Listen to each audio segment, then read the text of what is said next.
What is going on, IF Warriors? Today we are going to talk about 3 big intermittent fasting mistakes that you could be doing in 2022. And this is, of course, with all the data that's been collected from 2021 and comparing all of that with all the data that we've had before in terms of the studies, in terms of the best practices.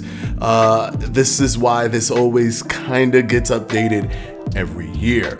So without any further ado, let's go ahead and break it down in this video.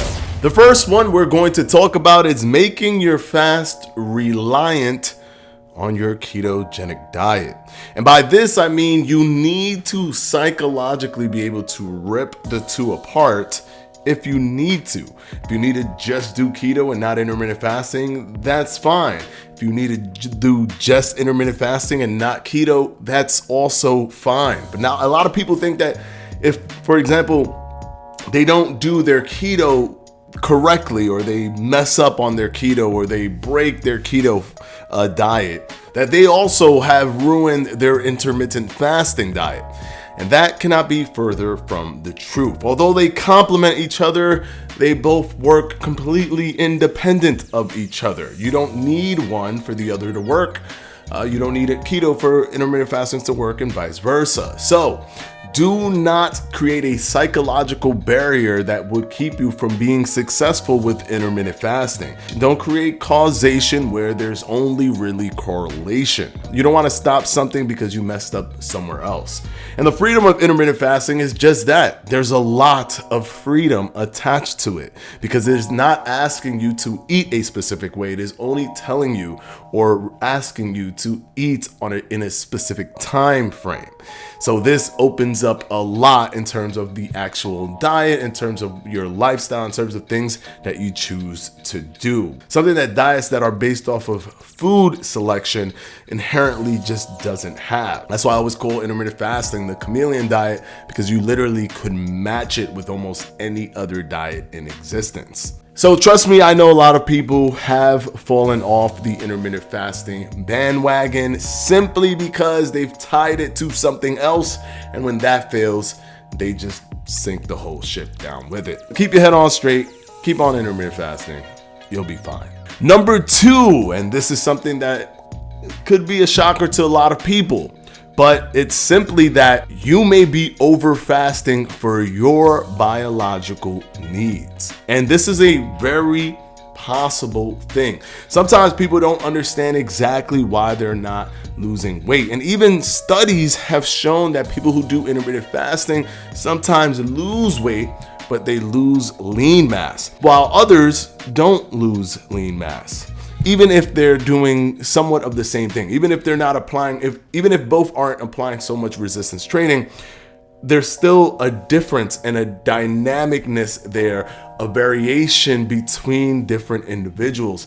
And it's almost impossible to really know where you fall unless you do some trial and error and you see success that takes time. You have to see the actual body fat go down over time, and you may not be in the correct fasting window for yourself. That's why I was proudly sponsored and came in communication with Lumen, because of their metabolic tracker. You could breathe into it and it tells you if you're waking up and you're burning carbohydrates. The only way this would happen is if your body's already over fasted to the point where it's now looking for glucose via muscle tissue through a process called glucose neogenesis, where it's breaking down your muscles and amino acids and turning them into glucose and bypassing the usage of ketones. Because remember, your brain only can really use ketones for about 70%. 75%. The rest of it prefers glucose unless you have a good fat adaptation or you fast within the time frame that your body is comfortable with. So you're efficient. You're not burning lean mass. You're just burning body fat before you start fueling your body again. Getting to know what this is important. I'll have my link down in the description box below. You could click that link. You'll get $40 off if you put the promo code FledgeFitness40.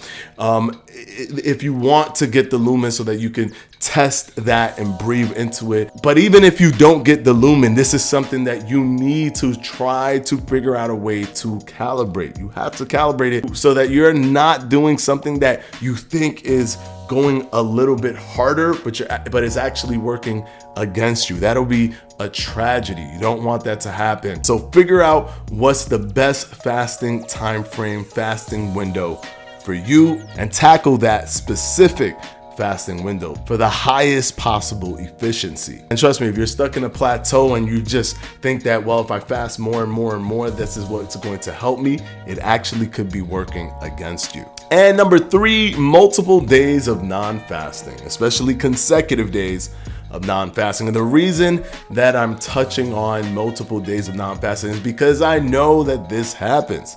It is naive to believe that people just do intermittent fasting the entire time, non-stop, every day for years on end. Even if you are an avid intermittent fasting person, someone who does the diet almost religiously, or you do it all the time, there are still moments of exceptions to the rule. There are moments where you maybe go on a vacation and you're deciding you don't want to do intermittent fasting for this vacation because it's going to break up the dynamics of your friends and family and things that you want to do when you're there. And that is completely understandable. But please make sure that all of these exception days are very few and very far between, because for years before you did intermittent fasting, you didn't do intermittent fasting. So your body is much more inclined to do the thing that it did for more years because it is used to that. It is a biological habit that you built over a long period of time. You are creating a new biological habit which counteracts what you used to do. Now, it only takes about 2 to 3 weeks to kind of start shifting, which is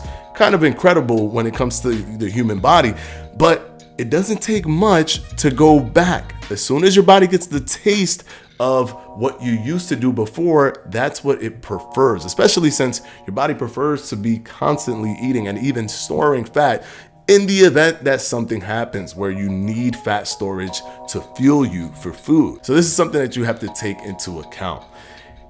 Do not create so many non-fasting days, and definitely do not create consecutive ones. If you want a few of them, a bunch of them, okay, but try to spread them out as much as you can, because as soon as you start giving that signal to your body, it is going to be much harder on that 3rd day, on that 4th day to get back into intermittent fasting. And that can derail everything you've been doing, because the whole point is to do it for the rest of your life. Hopefully this video has helped you guys. Patreons will be pinned down in the comment section below, and I'll see you in the next one.